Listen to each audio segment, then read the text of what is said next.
Assalamualaikum warahmatullahi wabarakatuh. Perkenalkan, nama saya Putri Rahmi dengan NIM C0D024004 dari program studi perpajakan.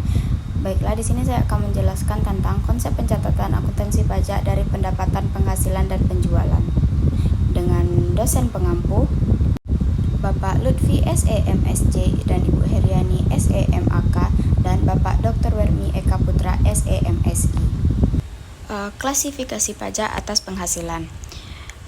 Penghasilan atau imbalan sehubung dengan pekerjaan atau jasa kecuali ditentukan lain oleh Undang-Undang PPH, hadiah dari undian atau pekerjaan atas kegiatan dan penghargaan, laba usaha termasuk penghasilan dari usaha berbasis syariah, keuntungan penjualan atau penghasilan harta, penerimaan kembali pajak yang semula telah dibebankan sebagai biaya, bunga termasuk premium,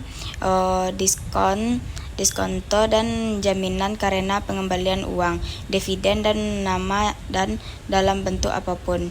Royalti adalah suatu jumlah yang dibayarkan atau terutang dengan cara atau perhitungan apapun, baik dilakukan secara berkala maupun tidak.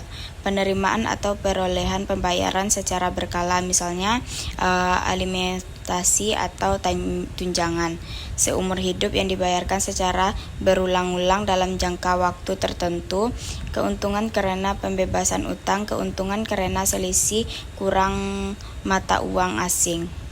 Penghasilan yang termasuk objek pajak: gaji, upah, dan tunjangan dari hubungan kerja, bonus, honorarium, dan gratifikasi yang diterima karyawan, laba usaha atau bisnis seperti usaha toko, kuliner, dan jasa.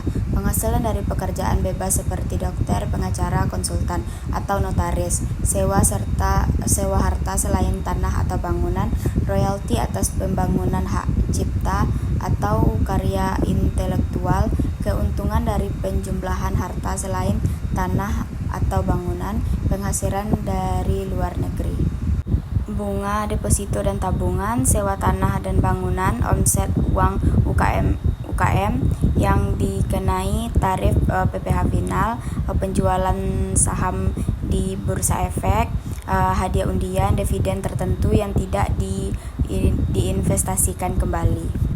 Penghasilan yang bukan objek pajak. Yang pertama, pencatatan penjualan tunai. Yang kedua, pencatatan penjualan kredit. Yang ketiga, pencatatan PPh 23 atau jika jasa, jika pengelolaan memotong PPh 23. Yang keempat, pencatatan retur penjualan.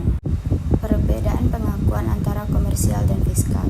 Perbedaan utama pengakuan pendapatan antara PSAK komersial dan Undang-Undang PPh atau fiskal terletak pada waktu pengakuan atau accrual versus cash business basis, dan jenis penghasilan final atau final versus non-final. PSAK berfokus pada substansi ekonomi untuk investor, sementara fiskal mengikuti regulasi perpajakan yang cenderung konservatif untuk menentukan objek pajak yang sering disesuaikan melalui rekonsiliasi fiskal. Untuk kesimpulannya di sini, dalam akuntansi pajak, istilah penghasilan memiliki makna yang luas setiap tambahan kemampuan ekonomi, sementara penjualan biasanya merujuk pada aktivitas utama bisnis, dan pendapatan adalah istilah umum dalam akuntansi komersial. Penghasilan dibagi menjadi 3 kategori. Yang pertama, objek pajak umum yang dikenakan tarif progresif. Yang kedua, objek pajak final seperti bunga, deposito, atau sewa tanah dan bangunan. Yang ketiga, objek pajak seperti bunga, deposito, atau sewa dan bangunan, dividen, dan syarat tertentu.